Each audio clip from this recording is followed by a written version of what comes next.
हाय moms, आज मैं अपने 7 डे के अनुभव की बात बताती हूँ। मम्मी गाड़ी के टायर टूट गए। मम्मी हाँ, गाड़ी के टायर टूट गए। क्या हो गया? गाड़ी के टायर टूट गए। कैसे टूट गया? कैसे टूट गया?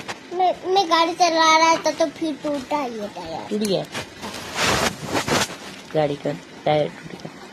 तो कुछ अनुभव ऐसे होते हैं जिन्हें रिकॉर्ड करना आओ सीधी लग रही है। तुम्हें भी कुछ चाहिए क्या? क्या चाहिए? क्या चाहिए? ओह आओ जाओ, क्या चाहिए? मुझे लग रही है। क्या चाहिए?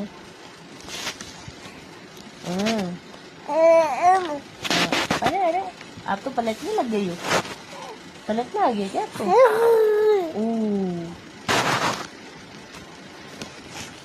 अम्मी मेरे से आप